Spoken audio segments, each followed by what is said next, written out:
Nere mala kenyam ka na diala kontin barwani lingwa same, Bana right commandana chala the international community ka kwi mala kan koron konen be rewi ka South Sudan. Biarun palping getin konen chalat rewi ka South Sudan international partners ki international community wena ka kuma SPLA ayo kan kuma marai ka kirmiyadit bana ka linka jari porame. Anda manduni siang kwas nyamalianong ruashin gwasamahan wale siang ka ngwan ka pai baro ron kina dangro hudi dangro idu bakel bana report me very important bana jelinkel ka kwitin kontelat korodian ray which ka South Sudan bukondi alte ngai ko tetung wane bej long to lat korodian ka je report me de rod palpinten ko tetung wane long to dong be ngach Chirodian lat ki lat korodian en tema rewi ka South Sudan ka ta dana una ka kuin kware ka je kan ta dana gwe ka je no South Sudan ba we re kur ka je ke report dana en chalat gwasamane.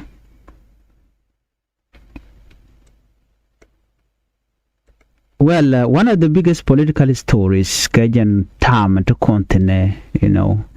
raj me chalat. Raj mo jena ka international partner nete konte to guamala me tanke kirma yadit kana doctoring machar en malamo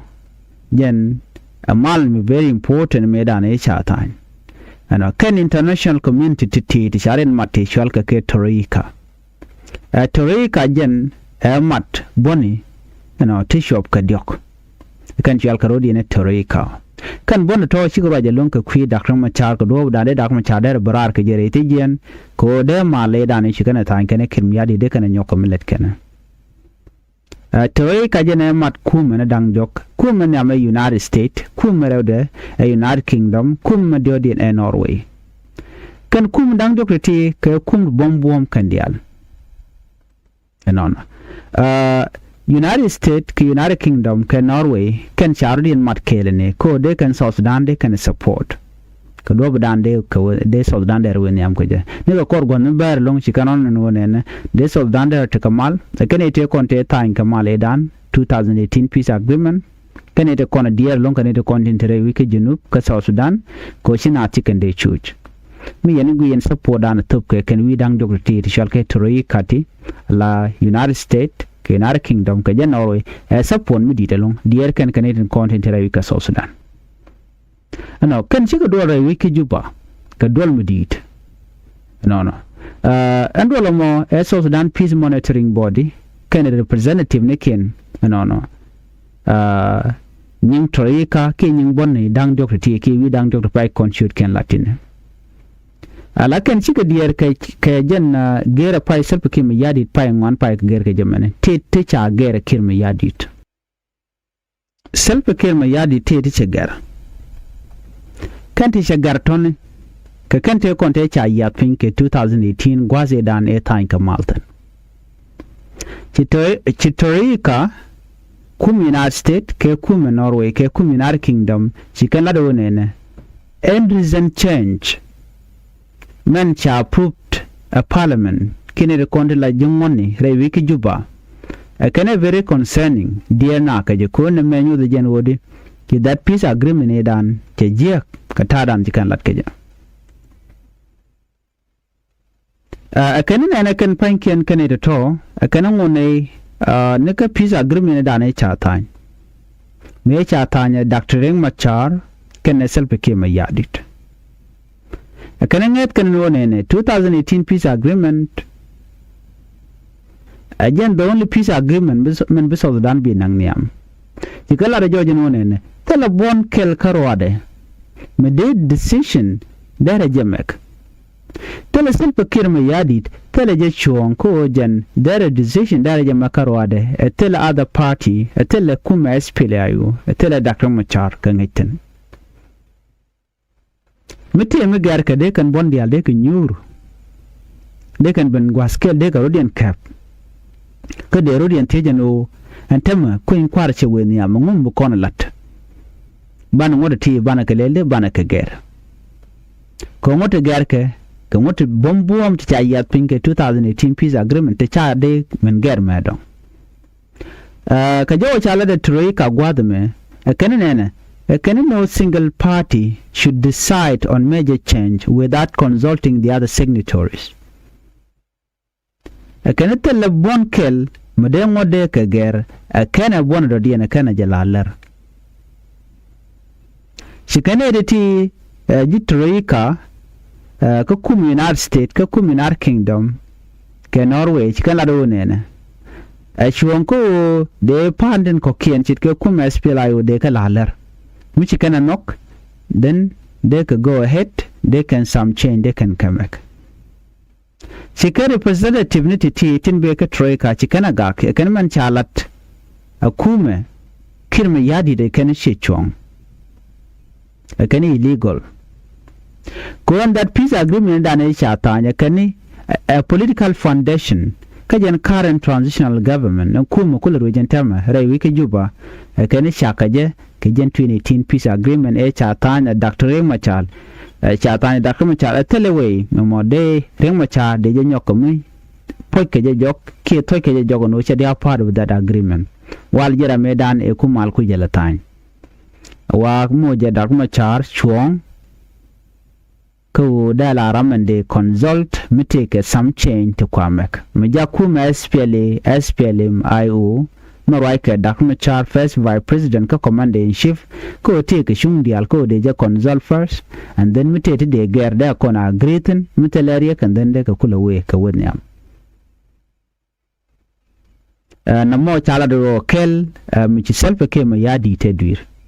mana de na shanyo mulat ke tori ka jana gwasmen non akanen male dan e chatain ke 2018 peace agreement e chatanya kirken Dr. Machar tetong want to can complete te can implement me dan la ke le no de ke la let do no kan kala let akene na moba jaga Sudan ko bro dio ko ke te kon te chatanya gwade dan akentin kon de Sudan de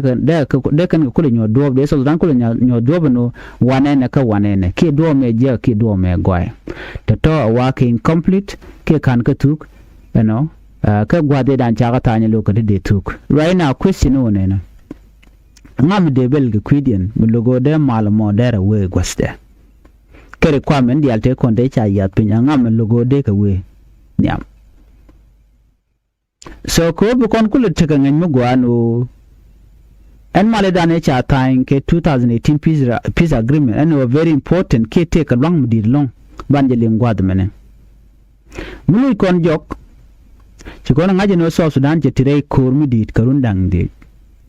kor mo point de karwade we kap ko je chonga je ajen male dan e tanke karon kin dangro wide karon kin dangro wide wal badak but before that I can netwo ngai kon South Sudan mulu kon jok South Sudan tire shush ka karun tongwan South Sudan has experienced years of political conflict kind of violence nika gwade dana kan independent kan jene jek ngai kon dial shit kedete ano ba South Sudan ba jek ajen struggle dana e chalat ne dial kontre wika South Sudan achi man were karo kachi ma jang karo den the whole South Sudanese kan dial o South Sudanese community chigi chuj jinetin wana kan chiga riar chiga liu den jinetin konte chi dot chiga dot to kulit tenen wala wa struggle mo mi de ne dial e kare manga jeno gwan wodi ne dial de kan tede de kan take a freedom kajan gwas me ko de kan man gwa ende kan jek chaga de nyok kami kwa gala tojrar ke joy ka shirga manana latke self ke mi yadit to kuje mane me shi ko to 2013 tinawe ka agreement to one 2015 agreement jo je ke 2016 anga self ke mi yadit logomo 2018 agreement cha la tan mo kula de tsena walle no quality of peace agreement ta ngeje ko bi malba ben ba korun dang de mo ba ja caption den chaje chak alami bi kor bi caption ka be Dr. Machar ken self kim yadi baga nyoko mi jak ka ko bi ka mat mene dial ko ken ko bi ka la kuma kel bi ka te ka jen kuma kel mo bi ka te ka ngot kel ka kan boni baro yale ka ko bi kan election or become democratic election become organized ke ko inquiry meteka pare no kwany rama dana noka re wika South Sudan me cha malta chine dia lo ngara wika so Sudan Jinubin chikana no teram chelu no malata inka cha malata den china chigbet dino kirte ga mitijide planet ga je she gorno nek election mu chak to la tok ko sha transitional government cha je chak en shangamo jen kul teke sidisa jen kul teke RJ Mac sidisa ngone den content kwa kore kwa ko monitor mite ko mi to bukana gwar pinyi no ngam yon match ba report RJ Mac ne den content teka gwe kamalten ba mite mi choda lat te dial te chwa ka chakan dial chu kumi rela ya chol transitional government e kumi mu longna nat ke jan gwasamo ko wona ke election muna chu bit en transitional government mo chaje cha chu ke yapin commercial ke power sharing ke nyuk lani lo let ba kan yak ke long ba ka da kan e dial lo baran da kam char ba kwan baran kim yadit ba kwan kan taye da ne chare le kay bada dial to ci kim yadit che ga nyoko mi yereke all of them an wale mu ko la right ne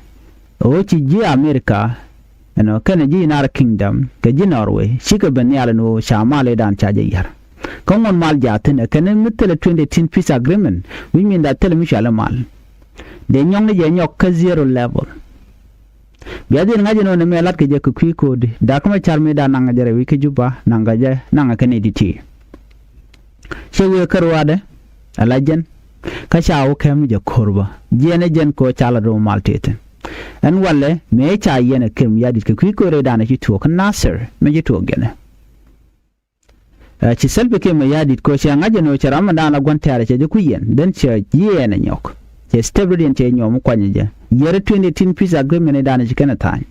ma 2018 peace agreement che te pin Dr. Macha te pin international community kana peace partner ne ten koken angai ke je no kan wada cha ya pin no de ba transitional government ba de ya leka ka bana ga ita wene ka queen kware in state che self kim ya di che nyoko mi je na tama den che te ka requirement ne ke te ko na cha ya pin che ga nyoko mi gere ka che ko ndi al chu ngaje no ne che kim ya di ten tama she approve ka parliament ke che ja approve ten wone ne tel mi shall ke permanent constitution bon woni cha jabi tuk ba jo tuk ko core election kan ai kon dia leno bon one very important ajala guideline ajen news na do banda nan wona ga jam jala guide country mi chit ka South Sudan mi chit re ko gwan mi ber goro bon one mi be ka jogo no wiane na ko bon one na mo nyu da ran chonda man da an tikaje ko gwarje pin ka charne ne dial ba mi je ba wuj ba mi gwa ba banten kan goro to kan ba wuj ba je kula me kaja ba wuj ba je kula roi keje entam wa na ci selb ke mi yadi cela do de na mo chaje blat den chalok troika mer den ci selb ke mi yadi cela do ne population census kwen peg na da ba ngaje no peg na de ci ke mi yadi ce nyako mo wojaja na mabo a very important thing why on wo ke jemone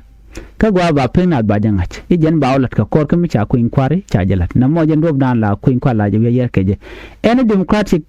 country in the world la population census la ja lede la constitution la ja kona tuge buna kula we wonem te tika very important part ka that peace agreement da ne cha tanya Dr. Machar kene kir de no kir sha ko blalet now shianga je madan le rod tore ka chikan la do ne tele bon mede mal tan karwa de tele mal da dia tele bondo dia ne tan mal mete ga mal mugurke kuma South Sudan bika Dr. Machar bika ne del kamrar kenyam bikulu were mal we da Dr. Machar tele mishal kemal so ne me a message micha to betreka kade kon dia tika liengde kan me kan aren control kan Dr. Machar kana konlun kan ko kon ben ke dialogue biga nyurkel kan tele mishal mal kan chine goro South Sudan bo were kurdo dien gone South Sudan be tekamal a shang election again the only way but election under this condition cha election cha de lat and we shall learn in the past an ideality a kori kan lit ni chang ka buat rewika South Sudan mowe selbe ke mo yadi we ngot ke mowe ni amte kuin kwaram latke wal me dane kunal nyin ke je a national election jarame dane ku mal ko le goro no tanya je ke goro by election by la che ku le yen ka jaram dane ku peace agreement tanya wa ngum gor kim yadi da wa kir che goro mal tele so Sudanese ki jinubin te de ko in kwa de kan lat karame dane ku di mana lat jare ti jen sekondi ala ne no chi self kim yadi che ben ka part one all those party can dialo ba kir ba support third party third 19 again kuma Dr. Machar cannot register after now. Reason ka register is very clear. Cha peace agreement dan charge breach charge yar. Tar gwan mo de kan waiting de ka register. Anyong man ba nga generating one. Kuma SPLA, SPLM, IO, pin Dr. Machar first vice president ka jan la commander in chief. Dr. Machar ken mo cha de time kodi dunde a political organization kadunda a military organization take the karwa the point de kuma adwabadian de lelchit ka ordinary mu chade kwa kan pandi ala kon shanen shakala pin asal pake mu yadit yes adwam ba na divide ka jerwe ka South Sudan agent tactical la yos ke dictator ko chikon yunen bo ne kan pandi topang in chikan declare jojo nodi buko yuran sal pake mu yadit ka chol karo ka political party te dial token dial chagu jinodi na men demijan gore jeno kan an kuma sa Sudan kene kontla citizen ba ka dak totne ko be kir be kula pat yo be rama we an kwer betene di bi yure ka dorin no ba kula kam kire me yadit kan dia that is a tactic and la yos ke dictator ko ngeje gwano che be pat medo shanen bo sha kuma SPLA yo chanyo ko me kwaje dak ke te kayo parliament ka parkol ka jena SPLA ayo but take a dak ko SPLA ayo take a dine ka take a kwarka ayo parliament dian point a free teleje ditch teleka commander ke teleka dine to kukan de ka korkul terke je we take a mission went wrong no teleje and you one last thing men jak South Sudan ko be beke jan gwasame a change our permanent constitution jaje go pel ka cha population census jakana kana kwen ko gi kem yadi den way shortcut kirte ko be kaf ala security related issues bika kirkap code medan me chala no bala let kenya makene diale kan na to amen shalke unify force de je train kajen de kula deploy gonna diare wika South Sudan ko bi malbeben antam jikirim yadi chakan le de cheche ya adwa chalano jane be ja handle be kula handle ledi kari ne to ngwan ka pan to gol ka door so dobadian ba maluma ba jere ale kamun tele way out unless self came yadi che dagma charge jelun because all these political parties stand the door be kula benyal ba mal ba kula noka kan mu ya jeno nono be roaga long re wika South Sudan akan queen kware kan network agenda le road na mo so chala de jojo no ne the only way forward ke South Sudan o ba dakam char ba jelun ka bi nyur terami mo mi maltan mi de nyok mo kwa block na mo teleje gwanna dial unless wa kam dakam char wa kef gwa kur de kularno ba dakam char ba japel and then the country move forward with the election tele dakam chat nyen nong de la lar bare ramu mo kwal nang re which kane de ti ko ki mala ka ba jo yen ka ba larno che participate ne jen kwal jogono there's no other option kaya take election bi ala de tele dakam char che dem talk na me agenda na shalat international partner ano ne tele political party kel bon kel me de decision da jame karwade tele pad dodien ten che dem talk ko me dane lat ke je en ideal kel chi le ram kel otherwise ne me a violation of 2018 peace agreement ka charge nok an international partner misi malien che je brish and mal dana ku mon ko la roi ke je majin wala jagu ke no tikare so salpa kel me yadid at this point the right person ko tin la daga dial changa jeno teleman magor ni ja ko jen kwa ja guide en etimo si go de South Sudan go of course you bin gor kan ode kan queen kwa de kan but queen kwa shabla de tel document chaten achievement work otherwise they are risking another civil war en yok ko jen ta dan le rode a chengna me chikim yadi chet ne ngwan che divide community che ga jaga jawo bi tikari kam ne ken ngoda ba che be passport ne se bikem yadi ka do bra na chagu kije a cheng be riging ba jalat bo South Sudan be tikor jen gorga jen wode kenyam sel bikem yadi be chance be jongun